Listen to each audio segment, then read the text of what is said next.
Hello, ladies and gentlemen, and welcome back to the podcast, and welcome to your Friday Night Smackdown post-show, man. And there is a lot to talk about in today's episode.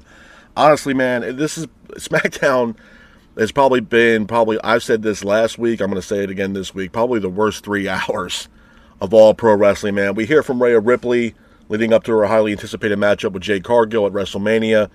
We see Alexa Bliss and Bayley in action. We also see the debut of Royce Keys finally making his SmackDown debut. And we also hear from the biggest TKO Stooge himself, Pat McAfee, man. We'll talk all about that in today's episode. But let's start off the night and kick off the night with Rhea Ripley. Rhea Ripley comes out to the ring, grabs a microphone. Rhea says congratulations to Jade by finding out Rhea's only weakness. Rhea then calls out Jade Cargill, but Io Sky is here. Io grabs a microphone, says she knows Rhea is angry, and so is she. Io says that she knows Rhea will get Jade at WrestleMania, but Io wants a match with Jade tonight. Rhea says that she trusts Io, but she knows that Io is not 100% ready to go. Io says that she will talk to Nick Aldis if she has to. Io then says she wants a match with Jade tonight. Aldis comes out, has a microphone. Aldis then announces that it will be Io Sky versus Jade Cargill in the main event of tonight's SmackDown. Some interesting stuff there between Io Sky and Jade Cargill. Moving on from that, we go into our first official match of the night. It is Alexa Bliss taking on Bayley. The match itself was a good match. This match SmackDown actually took place in San Jose, California, the hometown of Bayley. So she got a huge ovation from the crowd when she came out to the ring. It was a back and forth match between Alexa and Bayley, with Bayley keeping the pace of the match. Alexa hits a modified version of the natural selection on Bayley in the middle of the ring for a near fall. Bayley hits a Bayley to belly on Alexa in the middle of the ring. Alexa and Bayley then both exchange in the middle of the ring, with Bayley hitting an elbow drop on Alexa for a near fall. Flair then causes a distraction. This allowed Alexa Bliss to hit a roll-up on Bayley, pins for the 3, and your winner of the match is Alexa Bliss. Hats off to Alexa Bliss for getting the win in this matchup. Moving on from that, we go into our next match of the night. It is Royce Keys making his SmackDown debut against Berto. The match itself, it was a decent match. It was a back-and-forth matchup between Berto and Keys, with Royce Keys keeping the pace throughout the match. Royce hits a power slam, followed by a fallaway slam on Berto. Royce Keys then hits another power slam straight out of the British Bulldog's playbook, followed by Royce Keys hitting a devastating spine buster on Berto in the middle of the ring. Pins for the 3, and your winner of the match is Royce Keys. Hats off to Royce Keys for getting the win in this matchup. And moving on from that, like I said earlier, we hear from the biggest TKO Stooge of them all, Pat McAfee. Pat McAfee comes out to the ring. He is booed by the crowd. McAfee mocks the crowd. He also flips off the fans as well. McAfee says that he is the hero of this entire thing. McAfee then mocks CM Punk. McAfee then talks about TKO and Punk's merchandise. He also says that Punk is a fraud. McAfee then calls CM Punk a bitch, followed by McAfee saying that he is the man of action. McAfee says that if it wasn't for Randy Orton, why would you want to watch WrestleMania? McAfee then says that WrestleMania Sunday night is going to be ass. McAfee then says Orton is going to save this business and win his 15th title. After this, McAfee then mocks Rhodes, but Rhodes comes out to the ring, grabs a microphone. Rhodes says that McAfee doesn't belong here. Rhodes then says that why doesn't he get McAfee a replica title, and McAfee can live out his superstar dream and experience. Rhodes then says McAfee can go back to where he came from and thank whoever sent him here and say, "Thank you, Daddy." Rose then says that Orton wasn't even a part of the Attitude Era, so Rose doesn't even know why Pat's talking about the Attitude Era. Rose then says the fans are not customers, but they are family. Rose then says that the WWE fans don't want to see McAfee at WrestleMania. And Rose then tells McAfee to go home. Nobody wants you here. McAfee then says that he is home and that he was born into this business. McAfee then says that Rhodes is the fakest dude on earth. After this, McAfee says that Rhodes is a cosplay champion.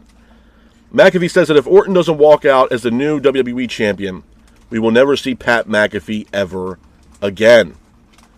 Rose then asked Pat McAfee, who wore shades to the ring, to take the shades off to see if he's high or not. Rose then reminds McAfee that he was yeeting his ass off years ago for Jey Uso.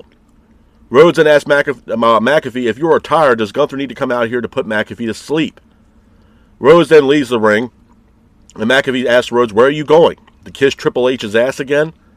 After this, Orton was shown on the Titantron. He was backstage. Looks like Orton attacked Jelly Roll. Orton then drags Jelly Roll out to the ring. Orton then attacks Rhodes. McAfee attacks Rhodes as well.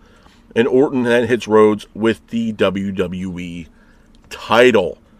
Some interesting stuff there between Orton, Rhodes, and Pat McAfee. And we'll talk more about this at the end of today's episode.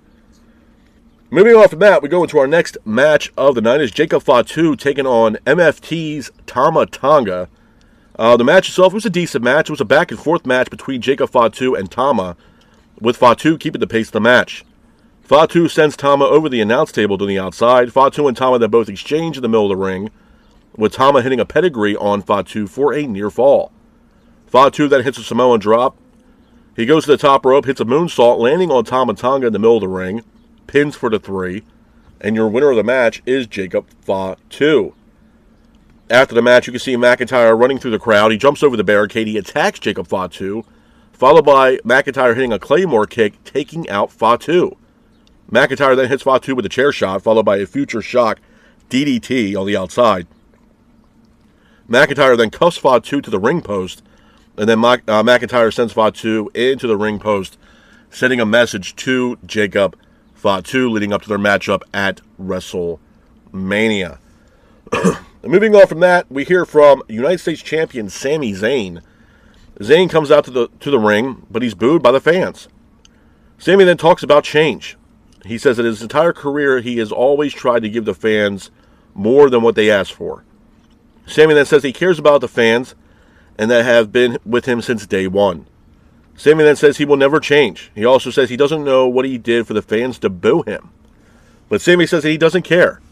That he talks about his ride or die fans and says that the pressure is off.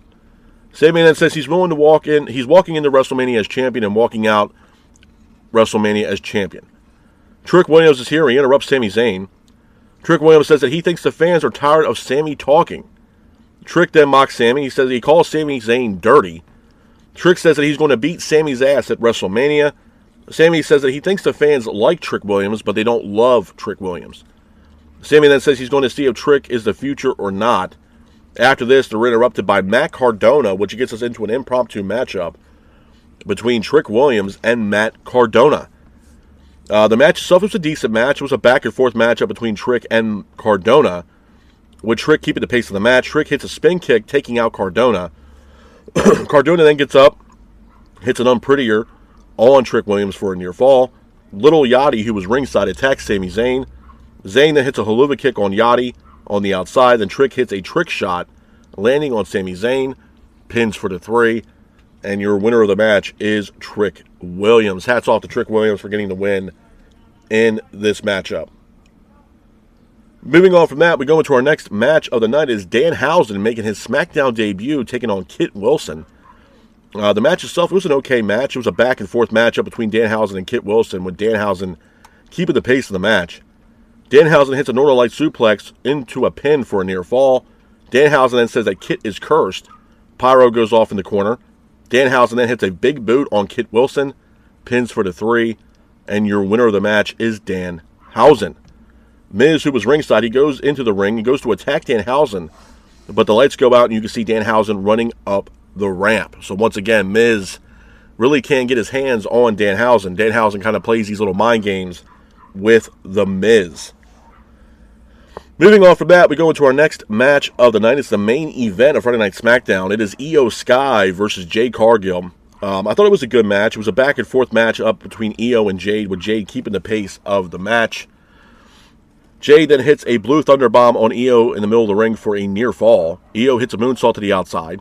Jade then lands a big boot, followed by Jade hitting a Jaded on Io in the middle of the ring. Pins for the 3, and your winner of the match is Jade Cargill. After the match, Jade then grabs a chair, but Rhea comes out to save Io Sky. Some interesting stuff there between Jade Cargill and Rhea Ripley. A couple of things I want to talk about with you guys, man, when it pertains to Friday Night SmackDown before I get the hell up out of here. Number one, man, this show sucks. I'm sorry. I'm going to keep it a buck with y'all, man. This show absolutely fucking sucks. It's 3 hours of probably some of the most boring-ass wrestling that's on television throughout the week, whether it's Monday Night Raw, whether it's Dynamite, or now SmackDown, and even TNA Impact. I mean, at this point, bro, SmackDown, for one, doesn't need to be 3 hours. I don't know why or who came up with that wild-ass idea for SmackDown to be 3 hours. It does not need to be 3 hours at all. And I know a lot of people are going to point the finger at, Road Dogg or Brian James. Road Dogg's been gone now for the past couple weeks, and this show has progressively gotten worse. I mean, it's absolutely abysmal to watch. And my thing is, bro, is that we get to a point now where you'll have fans out here saying that, oh, man, AEW is so boring.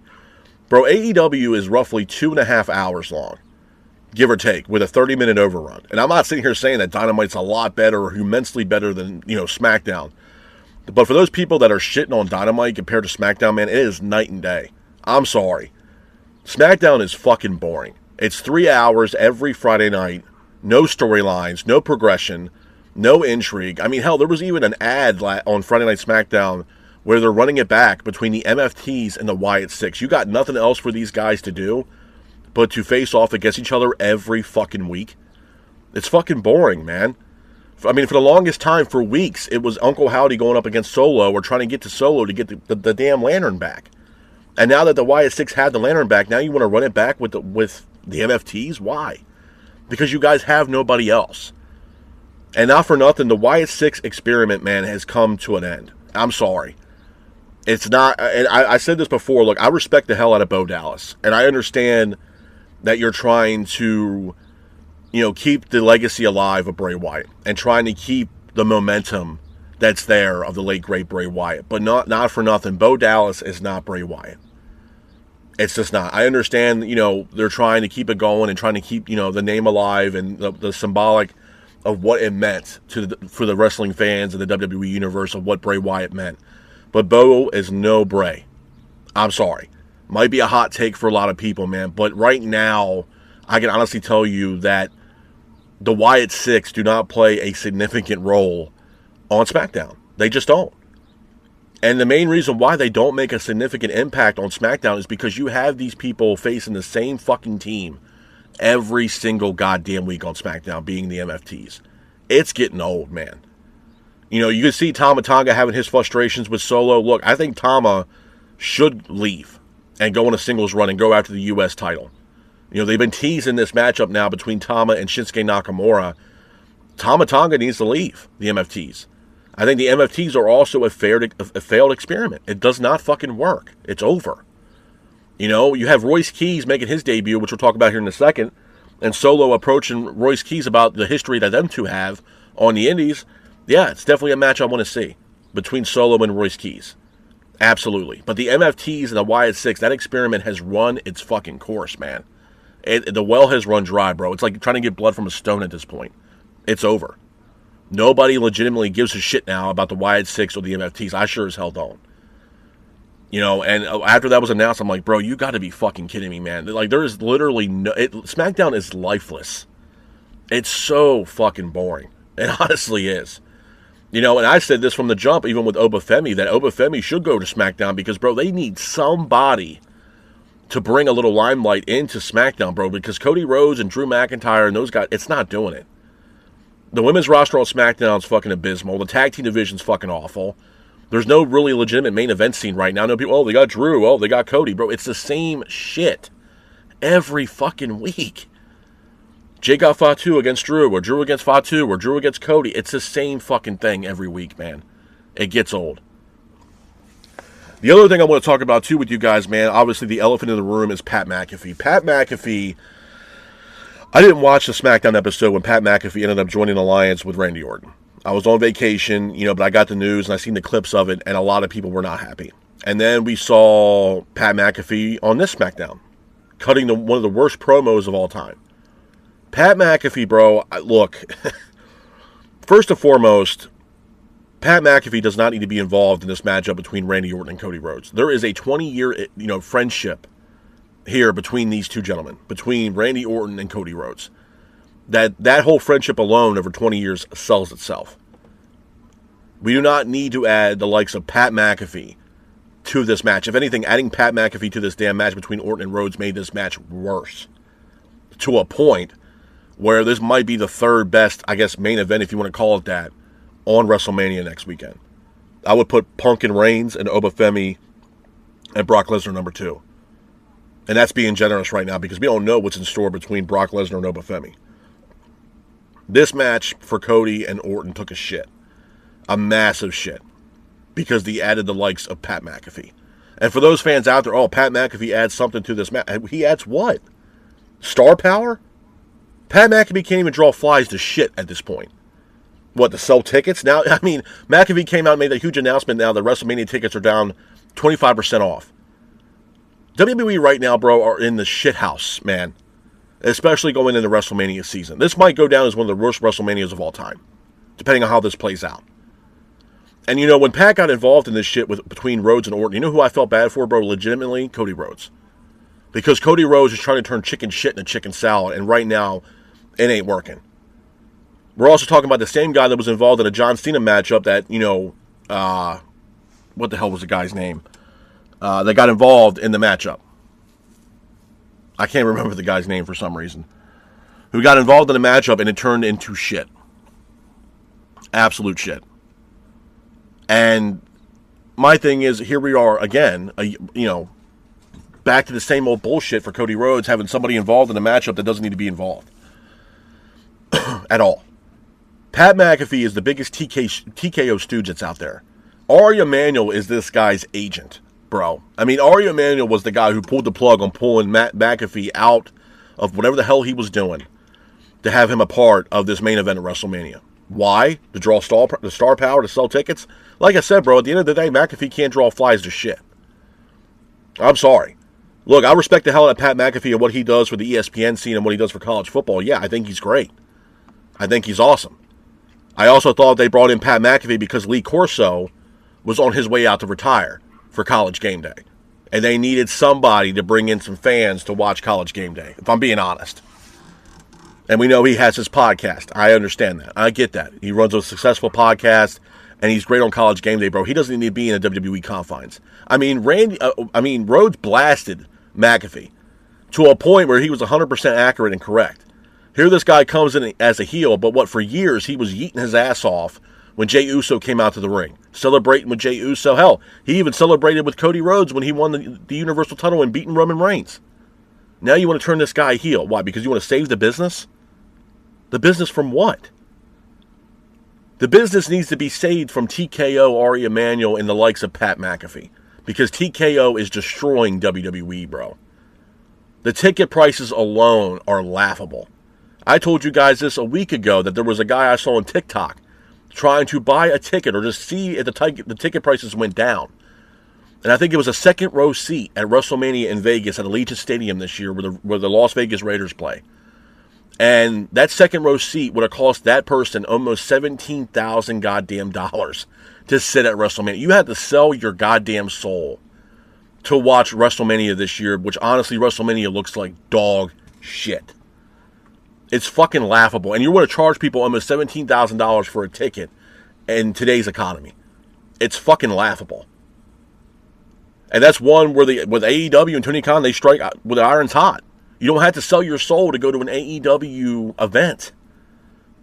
You know, blue-collar families and families can actually take their families to these AEW events and not have to put up their entire house or their entire mortgage on the line or refinance their house and try to get a ticket to goddamn WrestleMania or use their house as collateral for a goddamn ticket to go to WrestleMania. It's fucking insane, dude. So McAfee comes out to the ring. He makes this, elaborate announcement that, WrestleMania tickets from now until Monday or now until Sunday are 25% off, bro. The reason why you're doing that is because the comments that CM Punk made about begging TKO and Ari Emanuel to lower the ticket prices for WrestleMania because they are substantially high, bro. This company is all about greed, man. They are lining their pockets, bro. I'm telling you guys that right now. They don't give a shit what the fans think. You think they give a shit what we think? No, bro. They don't. You'll have certain superstars, maybe like Cody Rhodes, that take, accountability for what the fans want. And the fact that he treats the fans like family, he put that in his promo against McAfee on Friday night. This shit's fucking awful, man. This is awful. And if this is what we're getting for the foreseeable future for WWE, especially on SmackDown, we are in the shithouse, bro. I'm sorry. WWE is in the doghouse. This shit's fucking ridiculous. Honestly. I don't even think Ari Emanuel even watches the fucking product, bro. I honestly don't. I think he gives a shit less as long as he's making money. Honestly. There's even some people that are contemplating that they might see Vince come back to WWE. Wouldn't be shocked by that either. Honestly. I told you guys before, man, Triple H has maybe 18 to 26 months or 28 months and he's out the fucking door. I mean, look at the narrative, bro. I mean, call me a conspiracy theorist or not, but, this year, Stephanie's going into the Hall of Fame. Maybe he's trying to do whatever he can because Triple H sees the light at the end of the tunnel and he knows that they're going to kick his ass out. Because at the end of the day, Hunter is the fall guy for something to go bad in WWE. They're not going to blame Ari Emanuel. They're not going to blame Nick Khan and TKO. They're going to blame Hunter. Hunter is the poster boy for something that goes wrong in WWE. They automatically point the finger at Hunter, which I don't think Hunter had anything to do with bringing in Pat McAfee. This was a Ari Emanuel decision to bring in the likes of Pat McAfee because Ari Emanuel is Pat McAfee's agent. He believes that, Ari Emanuel believes that Pat McAfee is the next big superstar in Hollywood. I don't know why. I don't know how, but that's what Ari Emanuel believes. It's corporate greed, man. That's exactly what this company is all about. And that's why I made comments about it earlier with AEW Dynamite, bro. You had people out there, I'm not sitting here saying that Dynamite's the greatest show of all time, but I think it's a little bit better at least than SmackDown, dude. I mean, holy shit. At least we're getting decent matches, or at least entertaining matches. I mean, the matches on SmackDown were fucking awful. Danhausen versus Kit Wilson? Come on, man. Look, at the end of the day, I don't think Danhausen can wrestle. He's there for a comedy act and a show. And I don't know what the deal is with Kit Wilson, but they're pushing him to the fucking moon on SmackDown. Why? I have no idea. Past few weeks, I've seen Kit Wilson at least in one match on SmackDown. Whether he's winning or getting his ass kicked. They have nobody on SmackDown that's worth a damn, dude. They just don't. I'm sorry. And like I said with the McAfee situation, I feel bad for Cody Rhodes, bro, because you're trying to turn chicken shit into chicken salad. And this match got shit on with the addition of Pat McAfee added to this goddamn match. The match sold itself based on the relationship and friendship that Orton and Rhodes have. A friendship, a bond that these two guys had. Or have. You know what I mean?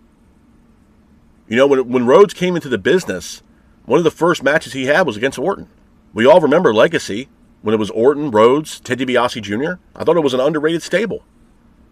Orton at that time was the legend killer. Dusty was around. He was on Monday Night Raw. They were setting up that angle between Orton and Dusty. It was great. The match sold itself based on the friendship that Orton and Rhodes has alone. And the fact that Orton had turned heel. It's remarkable to me that you have the likes of someone that's on their road to a 15-time world championship, or being a 15-time world champion, and the likes of Randy Orton. And Orton needs Pat McAfee to help him sell this fucking match between himself and Cody Rhodes, bro. If you would have told me this 10 years ago, I would have fucking laughed. You have two of the biggest storytellers right now in all of WWE, if not all of professional wrestling. And you got to bring in the likes of Pat McAfee to sell this fucking match? Come on, man. It's a fucking joke. It's an absolute joke. Why? I'll tell you exactly why. Because it's TKO. Corporate fucking greed. That's why. And a lot of people are also saying, oh, there's this civil war going on between the likes of TKO and WWE. Yeah, it's not going to be on screen. But you better fucking believe that it's happening backstage. You better believe it. We know the history that Hunter has with The Rock. And we know Dwayne is on the board of directors for TKO. Obviously, there's hostility there between Dwayne and Paul Levesque. We know there's heat there between Ari Emanuel and Paul Levesque. Why do you think Rhodes and Punk cut those promos they did, whether it was on Raw or SmackDown? You're not going to have Paul Levesque come out there and say anything to the likes of Nick Khan or Ari Emanuel. Why? Because Paul Levesque is under a microscope from Ari Emanuel. He is the fall guy for anything to go wrong. That's why I said I think Paul has about 18 to 28 months and his ass is gone. That's why I think Levesque is trying to cross all his T's and dot his I's before he's booted out of the fucking door. The reason why Punk and Rhodes came out and cut those promos because Hunter probably said, you know what? Speak your mind. Because Levesque is tired of the bullshit. Absolutely. And this is not the same Paul Levesque that was running NXT Black and Gold. This Paul Levesque is a fucking pushover. He lost the vision. He lost the momentum. He lost the drive for WWE. He's a yes man. He is a glorified Dana White for WWE. You see Dana White for the UFC, he's the guy. He's the poster boy for UFC. Paul Levesque is the same thing. When something goes wrong or the fans don't like it, the first person they point the finger at is either Paul Levesque or for the UFC side of things, they point the finger at Dana White. I mean, Christ, bro, look at Ronda Rousey pointing fingers towards Dana White, talking about the UFC and the fact that fighters don't get paid that well, which they don't. She shot her shot at Dana. That's why she's having that highly anticipated fight against Gina Carano under Jake Paul's MMA promotion, MVP. Because Dana White's not paying his fighters. That's been prevalent from the end of time. You have fighters that fight in the main event for a UFC pay-per-view that are damn near broke a week later, just trying to pay their bills. But when something goes wrong, they point the finger at Dana. When something goes wrong in WWE, who they blame? They point the finger exactly in the direction of Paul Levesque. Paul Levesque's the fall guy. You think people are going to blame Nick Khan or Ari Emanuel for this shit? No. It's Paul Levesque. That's why I said, call me conspiracy theorist, but why do you think Stephanie McMahon's in the Hall of Fame this year? Because maybe Hunter sees the writing on the wall. Maybe he's trying to cross all his T's and dot his I's before he gets kicked out of the fucking building. This company is in fucking shambles, bro. I'm sorry, man. It's... I'll be the first one to tell you guys, I thought this WrestleMania after the announcement of Femi and Brock Lesnar was going to be really good. I'm actually legitimately worried on how this is going to play out. I'm also worried on how Rhodes and Orton's going to play out.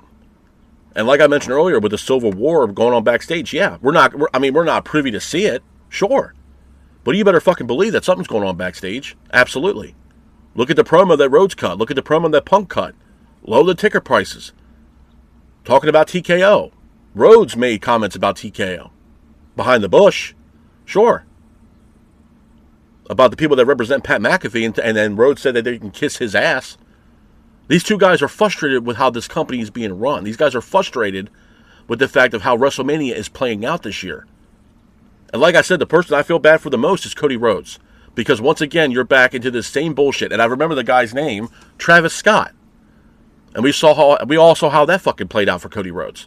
And here we are now with Pat McAfee. It's a fucking joke, man. It's a joke. So it's up to Rhodes to turn chicken shit to chicken salad, once again. And I got a feeling that match between Orton and Rhodes is going to be shit. It's going to be an absolute shit show. And Pat McAfee looked higher than Georgia Pine on SmackDown, bro. I'm sorry. The guy is a fucking corporate stooge, man. I'm sorry, bro. It's just... It's an embarrassment. It's an absolute fucking embarrassment to see the likes of Pat McAfee and cutting one of the worst promos of all time now, back-to-back in 2 weeks. Bro, go the fuck home, man. Go home. Because we all know when September hits and August hits, your fucking ass is gone. You're going to be live on ESPN on Saturday mornings at 9 a.m. Eastern till 12, covering College Game Day. Stay on ESPN, man. We don't need you. We don't want you. Go home, Pat. Go home. Same thing Cody Rhodes said. Go the fuck home. Nobody wants you. Nobody wants you to be here. Nobody wants you involved in this match. Take your ass home. Whether that's, I don't know, if that's Indianapolis, wherever the fuck you're from, go back. We don't want you, bro. Some people are saying, Pat McAfee wasn't the person behind the mystery call. Pat even said that he was the guy behind the calls that he was calling Randy Orton. And how Pat McAfee wants to change the business. And talking about the Attitude Era. Like Randy Orton was primetime player in the Attitude Era. He wasn't even talked about in the Attitude Era. Hell, his father Bob Orton wasn't even around the Attitude Era. It was the Ruthless Aggression Era. With John Cena at the forefront of that shit. Get the fuck out of here, man. Attitude Era? Come on, bro. Come on. It's a fucking joke. This guy don't even know what the right timeline that Randy Orton was in when he debuted for WWE. Why? I don't know. Maybe he's smoking another fucking, I don't know, doing drugs again or whatever. High as hell. He don't know what the fuck he's talking about. It's a joke, man. It's an absolute joke. You don't need Pat McAfee to sell this matchup, man. I can go back to matches from way back in the day. For example, you're going to have a matchup between the late, great Dusty Rhodes versus Ric Flair. You're going to add somebody to that to sell the match? And credit, they've done that. Oh, yeah. I'm not sitting here saying that Rhodes and Flair haven't added somebody to the match to make the match more intriguing. If you guys go back in time like I do, there was a matchup between Flair and Dusty for the World Heavyweight Championship during the NWA days, and former World Heavyweight Champion Joe Frazier was a special guest referee. So I'm not sitting here saying that they haven't done that. But if we're looking at the fact that it was just an actual match, Dusty and Flair sold itself. Flair and Steamboat sold itself. Savage and Steamboat sold itself. WrestleMania 3. Andre Hogan sold itself. You got the irresistible force versus the immovable object. It sells itself, folks. We don't need to add some other bullshit or stipulation to the matchup that's not needed. You know, it's not needed. Hogan and Flair. There's nothing needed to that. You got two of the best. Piper Hogan. You don't need anything else. But they brought in Mr. T. Remember? WrestleMania 1? That tag match? What was it? Hogan, Mr. T taking on the likes of Roddy Piper and Cowboy Bob Orton? You know what I mean? But we didn't need Mr. T, but he was added to the match. But the match would have sold itself. It was a singles match between Piper and Hogan. So you don't need to add this extra bullshit on top of matches if it writes itself, man. You just don't. You're trying to turn chicken shit into chicken salad. And at one time, before McAfee was even involved in this matchup, everybody was anticipating this matchup. And then McAfee gets involved, and he's the extra addition to this match, and now this match went to shit. That's what I mean by you don't need to add shit to a match if it sells itself. Ciampa and Gargano, you don't need nothing added to that. Just Ciampa and Gargano. Because it sells itself. The friendship, the rivalry there. You know, the real life history that these two guys have. It sells itself. The best versus the best. Savage and Hogan. The mega powers implode. Sells itself.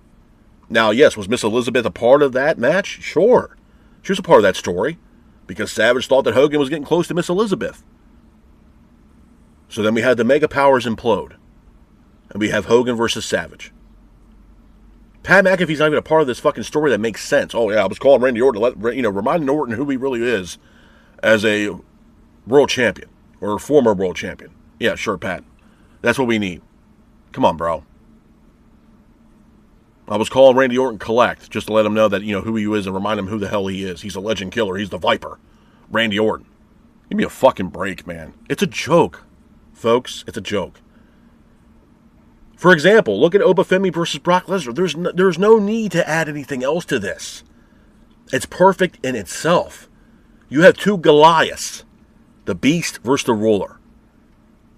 And this time next week, these guys are going to lock horns in the middle of the ring in Vegas at WrestleMania. Who's going to come out on top? Who's going to win this matchup? Is it going to be the Beast? Or is it going to be the Ruler? It sells itself, man. You know what I mean? There's no added stipulation. There's no adding Paul Heyman to be a special guest referee or none of that horse shit. It's just Obafemi and Brock Lesnar. In one of the most highly anticipated matches of this year's WrestleMania. Might be the most highly anticipated match of all the matches at WrestleMania. Just the fact that these two Goliaths are going to lock horns in the middle of the ring in Las Vegas at WrestleMania. There's nothing added to it. There's no bullshit added to it. It just sells itself like sliced bread. That's it. That's all you need. Tell us a fucking story. That's all we need. You had a story with Rhodes and Orton, and it fucking took a mean shit.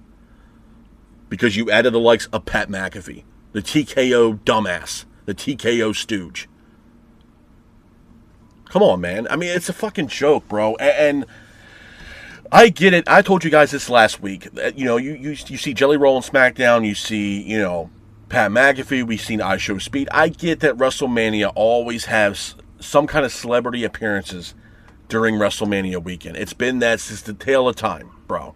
Since WrestleMania 1, you saw Cyndi Lauper, you saw Muhammad Ali, all these other people involved in WrestleMania because of the spectacle that WrestleMania is, or at least was. But now it's gotten to a point now for the past few years that these celebrities are like literally involved in some of the most highly anticipated matches at WrestleMania. We don't need that. We don't need an iShow Speed and a 6-man tag team matchup with Division taking on LA Knight and the Usos. We don't need it. Nor do we actually give a shit about it. We don't need to see Jelly Roll in a WrestleMania match. We don't need to see Pat McAfee at WrestleMania involved in the Orton and Rhodes match. We do not need it. And the thing of it is, there was already a matchup announced. I'm going to burst some people's bubble here on maybe the Orton and Rhodes match. A little spoiler, maybe. So just bear with me. Or at least, maybe not listen to this part of the podcast or this episode. But Pat McAfee made comments stating that if Orton does not win, we're not going to see the likes of Pat McAfee ever again in the confines of WWE. But then it was announced a few days before SmackDown went on air that there's already a scheduled matchup in place at Backlash on May 9th in Tampa, that it would be Orton teaming up with Pat McAfee to take on the likes of Cody Rhodes and Jelly Roll. So does that mean that Orton is going to walk out WrestleMania weekend as the 15-time world champion, beat Cody Rhodes, and then we see Pat McAfee back in WWE? Because like I said, there's a rumored match to be scheduled between a tag team matchup between Orton and McAfee teaming up to take on the likes of Cody Rhodes and Jelly Roll. You know what I'm saying? It's I don't know, man. I don't know. For me, I hate saying this, bro. I really do. But right now, I might have said this last week too. AEW right now can strike where the iron's hot, based on the situation that WWE is in right now, the current landscape of WWE. AEW can strike the iron where the iron's hot. We got Dynasty Sunday night. We got WrestleMania next weekend. Yeah. Absolutely. And they can really strike where the iron's hot, being AEW, if they choose to do so. WrestleMania this year is going to be very telling. Very interesting. And honestly, I think a lot of people could be very disappointed this year. I think a lot of people might actually go off the rails this year, depending on how WrestleMania plays out, to be honest with you. And yeah, you're going to have those other podcasters out there, those, corporate ass kissers, trying to get in the good, graces of WWE. I'm not. I told you guys that before. I'm not. I'm not here to rub shoulders with these people. I'm not trying to be, Paul Levesque's best friend. I'm not. You're getting honest and genuine reactions and news from your boy. That's it. If you don't like it, then by all means, see you later. Go somewhere else. But I'm not going to sugarcoat shit just to sugarcoat shit. I'm tired of that, bro. You have so many people out here doing this shit that are just looking for fake reactions or kissing the ass of WWE. It's a joke, man. It's a joke. You can't even be, there's people out here not even being yourself or not even being genuine, bro. It's sad. It honestly is a sad state of affairs, to be honest with you. What you see here is real. What you see here is me, the same guy, every single week. Whether you like me or you don't. But I'm going to shoot it to you straight. I'm not going to sugarcoat shit. I'm not trying to be in the good confines of WWE or AEW or be at the post shows or the media scrums. I'm not. If the shit sucks, it sucks. If it's good, it's good. I'll tell you it's good. And you guys can make your own opinion on if the show's good or not. That's the beauty of it. I bring the news and the rumors and the reviews for these shows, including PLEs and pay-per-views for both WWE and AEW. But at the end of the day, SmackDown is a complete and utter shit show. If you're a fan of SmackDown's product right now, bro, I honestly can tell you that maybe you're not a fan of pro wrestling. SmackDown is a fucking embarrassment. I'm sorry. It is. It's great to see Royce Keys finally make his debut after weeks and weeks and weeks of seeing him only being shown on a vignette of him on the Stephanie McMahon podcast. He finally makes his goddamn debut, which we have not seen this guy wrestle in a match on television since January at the Royal Rumble? Here it is now, April. Come on, bro. The guy's been wrestling dark matches and matches that were not even scheduled to be on television until SmackDown last night. Or on Friday night. But you put him in the Rumble. Why? I'd rather have you not put him in the Rumble And then he would make his SmackDown debut. I even, again, created a storyline for Royce Keys when he came in. He could be the muscle for Trick Williams. And you bring him in as a bodyguard for Trick. Why not? Added muscle for Trick Williams. Which, again, Trick Williams is immensely over right now on Friday Night SmackDown. In a main event scene that, quite frankly, they need someone like Trick. To be honest with you, because the main event scene right now on SmackDown is fucking boring. I'm sorry. They need change, bro. They need something. SmackDown does not need to be 3 hours long. It is fucking ridiculous. 3 hours long. You're trying to put in commercials and ads to get us to 3 hours, bro. You guys can't even put on a show that actually means a damn for 3 hours. You don't have the roster or the storylines for that matter or the intrigue to run a SmackDown show for 3 hours. It's fucking ridiculous. It's boring. Thank God Raw's not 3 hours. We don't need 3 hours of wrestling every single week on a Friday night. It's fucking ridiculous. And if you are going to do that, which they are, add some intrigue to it, bro. Add some fucking story so we get invested in this goddamn show. Like I said before, bro, it's like trying to get blood from a fucking stone at this point. It's ridiculous. Give us some intrigue. Give us some insight, some story. To get us invested into this shit. No, you're throwing up against something against the wall hoping something will fucking stick. Oh, that's a good idea. Who's writing this fucking show? Because whoever it is needs to be fired. Who's producing these matches? Fired. Is it Bobby Roode? I know a lot of people are praising Bobby Roode because he's the next, Michael P.S. Hayes. But if he's writing for SmackDown, holy shit. Who else is right? Who else is producing? Abyss? Who? Because SmackDown's fucking awful, man. It's awful. It's the same shit every week. The only guy that's getting pushed on SmackDown, seemingly, is Kit Wilson. Come on, bro. Give me a fucking break, man. It's a joke, bro. It's an absolute joke. It's a joke. And I'm going to throw this out here, bro. I think WrestleMania this year is going to be very telling. Very telling. I think a lot of people, depending on how it plays out, could be very, very pissed off on how shit's going to play out after WrestleMania weekend. So, I'm looking forward to it, but, I mean, again, man, it's, I don't know. You know what I mean? It's one of those things where it's like, I'm going to, wait to see what happens, but right now, on paper, WrestleMania is not looking that great. And honestly, everybody could point the finger at TKO on this one.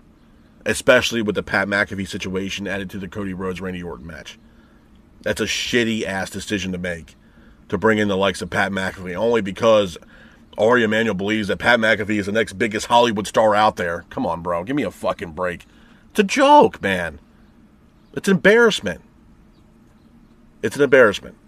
Pat McAfee needs to go back to ESPN and be on College Game Day every Saturday from 9 to 12. That's where your bread and butter is, sir. Get the hell out of WWE. You're not needed. You're not wanted. Nobody wants you involved in this Cody Rhodes and Randy Orton match. Just go away or just go home, bro. Nobody wants you. Nobody wants you here. Sorry. And for those fans out there, Pat McAfee had so much more to this match, bro. Are you fucking insane? Are you insane? This match just took a massive shit with the addition of Pat McAfee. That's what I mean by people being corporate ass kissers and trying to get in the good graces of WWE. Be real, bro. Be genuine. Stop trying to be somebody that you're not. Just to what? Kiss ass to WWE? Come on, bro. Not me. Not me. I can't, man. I can't. I'm sorry. I can't. I think it's a fucking joke. I think it's an absolute joke. And those people know who they are. Absolutely. You guys know who they are. For those people out there that are kissing the ass of WWE. Oh, yeah. You guys know exactly who I'm talking about. And it's a joke, bro. It's honestly a shame the fact that people are not willing to be themselves or be genuine. And they're just doing this just to get clicks and try to get in the good graces of WWE so they can be in attendance or, their YouTube can be, clicked or clickbaited by WWE so they can add their reactions to a surprise. It's a joke, man. It's an absolute joke. It really is. And hopefully things can change going in after basically the new calendar year after WrestleMania. Things start changing for WWE. But I told you guys, man, I can see Triple H. The writing is on the wall for Hunter, man. I can just see it. I think he's going to be booted. I think by the end of this year, it's going to be very interesting for Paul Levesque. and see how things play out, because clearly there's some kind of civil war going on backstage between the likes of TKO and WWE. Most notably, probably Paul Levesque and Ari Emanuel and Dwayne "The Rock" Johnson. I'm sure there's something going on there between those three gentlemen backstage. I'm sure of it. And Paul Levesque is going to be the fall guy for WrestleMania to go south and go wrong. And a lot of people are going to be pointing the fingers at Paul Levesque. I guarantee it. Which I don't think Paul Levesque had any decisions on bringing in the likes of Pat McAfee to be involved in the Orton and Rhodes match. I think that came down from Ari Emanuel himself to bring in the likes of Pat McAfee, which is an absolute goddamn joke for this year's WrestleMania. But I don't know, man. We'll see how this plays out. But again, SmackDown is probably one of the worst 3 hours of all pro wrestling, and I hope maybe they decide to go back to 2 hours, bro, because if not, SmackDown is just the most nauseating shit to watch every single week on a Friday night. There needs to be significant change on SmackDown, and hopefully they can start seeing that change here relatively soon. But with that being said, though, this is my review of Friday Night SmackDown. I hope you guys are out there staying safe, be careful, and remember, stay classic. Peace.